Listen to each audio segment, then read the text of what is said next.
Alright, now before we get started here, I want to thank the sponsor of this video. This video is brought to you by Vincero. Teaming up with Vincero again because I will always champion the necessity of a stylish timepiece. When you make it stylish and affordable such as they do, you have my curiosity and my attention. And they don't just have watches, they have bracelets, wallets, blue light glasses. We live in a world of the now, you know, a lot of TVs, monitors, phones. Just makes it all easier on your eyes when you're, in my case, gaming for days. I was gonna say hours, but we're talking about me here, so days. Also, you can see the reflection of the light in my glasses. Try not to look. And now's the perfect time to shop. They have their spring sale going on right now for a limited time, up to 30% off their entire site. Click the link below, get yourself some nice stylish gear. Also free shipping on everything. That's always nice. What do I tell you? I'm here to save you money and talk movies and TV shows and video games. It's a multi-purpose channel here. No codes to enter, the sale's just on. So again, click the link below, get some new stylish gear, up to 30% off the entire store. And thank you once again to Vincero for sponsoring this video. I do appreciate it. Now,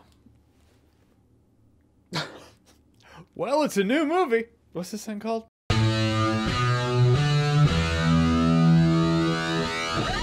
Thunder Force, right.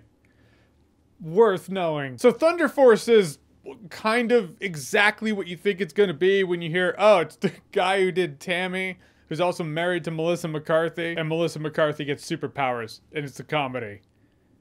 Yeah. Which, to be fair, the premise sounds interesting on paper until you're like, well, that kind of doesn't make any sense, but okay, it's comedy. I know I'm not supposed to take it too seriously. So in the moments in this video where I start sounding like I'm taking it too seriously, no, I just, you know, would like something to flow. So the premise is, in the world, people have gotten superpowers, but not just anybody. Anybody who's predispositioned to be a sociopath has superpowers. So now it's just a bunch of supervillains and there are no superheroes. Which is funny because it's not really what sociopath is. It's not like people who are sociopaths sit around, they're like, oh, I just think of nefarious ways to hurt people. If only I had superpowers or means and opportunity. I guarantee you, everyone out there, all of us, we know at least one sociopath and they're probably fine human beings. But it's one of those plot point things, like we only use 10% of our brain. That's bullshit. But you know, it makes for fun movies, I guess. So here we are. And Octavia Spencer's character is like, I'm going to create superheroes. Then Melissa McCarthy accidentally gives herself half of the serum.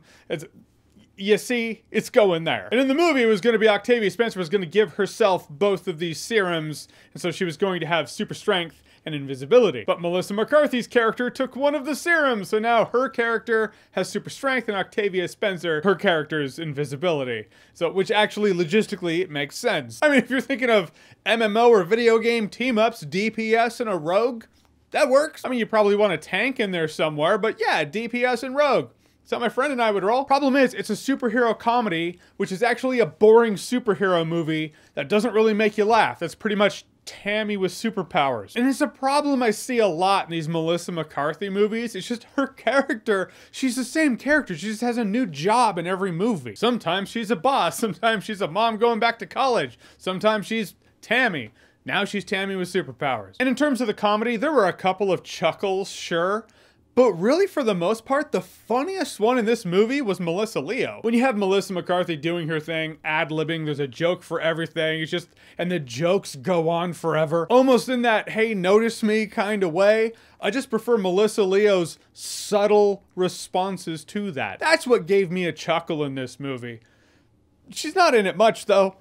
So the rest of the movie, I was like, it's just nonsense. In the way that a lot of these Melissa McCarthy movies feel, they feel like someone was like, hey, just ad-lib, you know, do your thing. We'll fill it in later, just ad-lib and make jokes. Which doesn't always work for a movie. Objectively, if I pull myself out of it and I imagine, okay, this lady was like at a party at my house, she would be the funniest one in the room, absolutely. I would beg her to come back to the next party. She'd be hysterical. And I imagine when they're filming, the entire crew, the camera crew, they're just laughing their asses off. It's like, oh dude, this lady's funny. She's quick, she's sharp, she just has jokes about everything. That said, it's not enough to keep a movie afloat. You still need the plot to go somewhere. You still need good writing. You still need characters you give a shit about. Which is a bummer because really good actors in this movie. Melissa Leo, like I said, Octavia Spencer, Jason Bateman.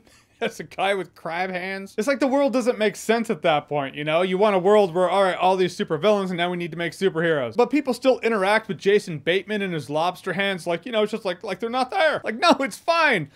Even though I know that you have lobster hands, which means you have superpowers, which means you are a supervillain. You know, just no one deals with it like that. Which, in the end, is a comedy, and it would all be forgiven if the movie made me laugh. It really didn't. Had a couple chuckles, usually with Melissa Leo. Couple with Melissa McCarthy. I'm not gonna say I didn't, but it's just those chuckles, you know? Nothing where I was like, that is truly clever. And if the movie's not making you laugh, it's just boring you to tears. 45 minutes of this movie is her training to be a superhero, which, to be fair, a lot of superhero movies are like that. A lot of the origin story ones, the first half of the movie is them training to be a hero. Only thing is you're invested in them, invested in the world. When she's in the facility training to be a superhero, I totally forgot that there were supervillains in this world. I kind of forgot the world we were dealing with here. I was just in this lab the entire time. Forgot that there were supervillains out there at all. You see a news clip and you're like, oh yeah, there are supervillains everywhere. That's why this is happening. In the end, the movie didn't do much for me. I got a little bit of joy out of it because I was like, hey, it's a new movie. Kind of feels good to just watch a new movie and do a video on it. And, you know, maybe it's even unexpected. You know, on Fridays, I'm going to do my Falcon and the Winter Soldier thing. You didn't know this was coming today, did you? This is what happens when I'm sitting down like, all right, I feel like I'd do a video today. What's new? Ah, that's new. I guess that wins.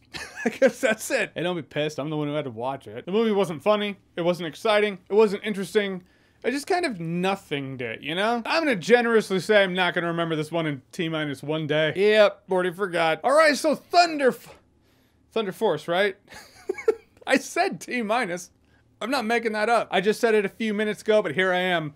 Forgot it again. Pretty sure it's Thunder Force, though. Regardless, have you seen Super Tammy? What did you think about it? Whatever you thought, comment below, let me know. And as always, if you like what you've seen here and you want to see more, click right here to see more.